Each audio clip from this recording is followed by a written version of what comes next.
Today, we're diving into the incredible story of Vijayanagara, the lost city of victory. It's a tale of a forgotten empire, a place whose very name promised eternal success.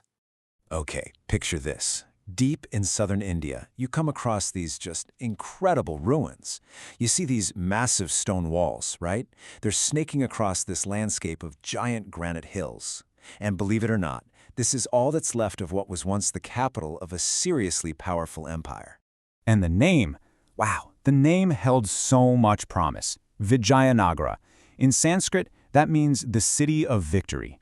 I mean, talk about a powerful, triumphant name, right? Especially for a city that's, well, now in ruins. So that's the big question, isn't it? How does a place literally called the City of Victory end up completely abandoned? To figure that out, we've got to go back in time, back to its golden age. All right, so let's journey back to see the empire at the absolute height of its power and get a real glimpse of what this legendary metropolis was actually like. So, the story starts way back in 1336. The Vijayanagara Empire was founded by two brothers, Hiriya and Bukka. And when this thing was at its peak, man, it was huge. It stretched all the way from the Krishna River down to the very southern tip of the Indian peninsula. And the capital city? It was the stuff of legends. You had this Portuguese traveler who showed up in the 1500s, and he was just completely blown away.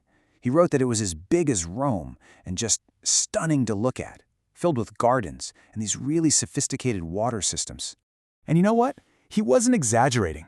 This was one of the driest parts of the whole peninsula. So to make it work, the empire's engineers built this incredible network of aqueducts, canals, and reservoirs. It's how they kept the city and all the farms alive. I mean, for its time, this was some seriously advanced civil engineering. Their defense strategy was also brilliant. A Persian ambassador who visited was just stunned. He found 7 rings of massive fortress walls.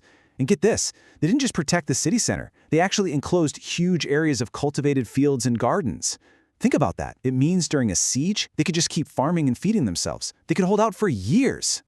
So you might be wondering, how did the kings, they were called Rayas, how did they actually control this massive empire?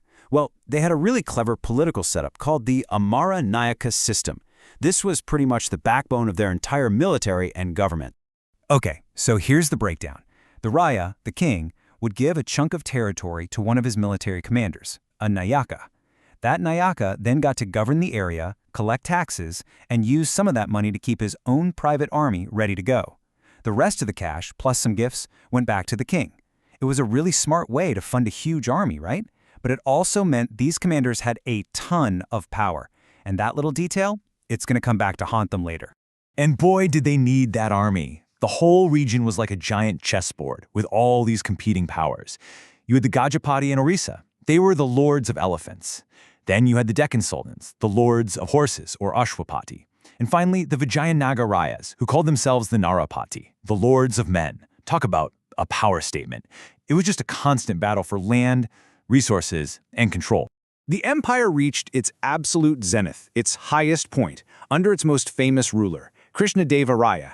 I mean, during his reign, everything was going right. The kingdom got bigger, it got richer, and he commissioned these absolutely incredible temples and gateways that left a permanent mark on the architecture of all of South India.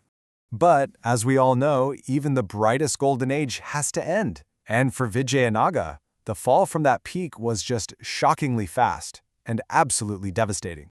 It really started after Krishnadeva Raya died in 1529. The cracks began to show. His successors really struggled to keep those powerful military chiefs, the Nayakas, remember them, in line. The ruling family even changed. And all this time, the rival sultanates to the north, who were usually busy fighting each other, they started to notice. They saw an opportunity. And it all came to a head in the year 1565. For the first time, those rival Deccan sultanates teamed up. They united their forces. At the Battle of Talikota, their combined army just crushed the Vijayanagara army. The winners then marched on the capital. The city of victory was sacked, looted, and totally destroyed. And within just a few years, it was completely abandoned, gone. So, the empire collapses. The city literally vanishes into the jungle.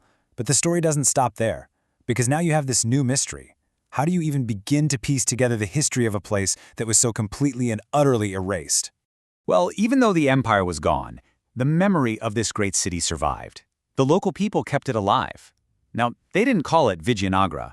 To them, it was known as Hampi, named after their mother goddess Pampa Devi.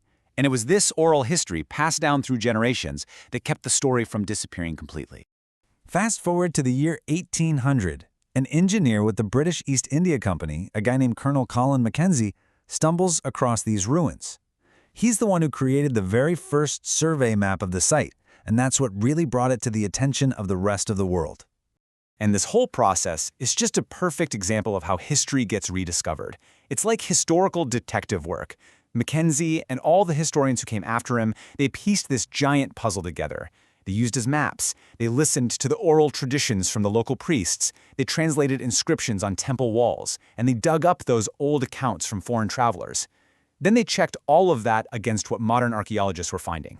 And when you put all those puzzle pieces together, what you find isn't just an incredible story. You find a legacy that in many ways is still with us today, written in stone. The most obvious legacy you can still see today is the architecture. The Rajarayas were huge patrons of the arts. They were constantly building new temples or adding on to existing ones all over their empire. And these huge, towering gateways you see, they're called gopurams, they became a signature style, influencing temple design in South India for hundreds of years. But their legacy wasn't just buildings, it was also about ideas. The kings claimed they got their power straight from the gods, that they were ruling on behalf of the god Virupaksha. They would even sign royal orders in his name. And here's a really fascinating cultural blend for you. They adopted the title Hindu Suratrana, which is basically a Sanskrit version of the word sultan. It just goes to show how much they were interacting with the Islamic kingdoms right next door. You know, the story of Vijayanagara is just such a powerful reminder that even the greatest, most victorious empires can disappear, and that so much of history is really just a puzzle waiting for someone to solve it. It really makes you wonder, doesn't it? What other incredible stories are still out there, just hidden in some ruins, kept alive only in memory, waiting for us to find them?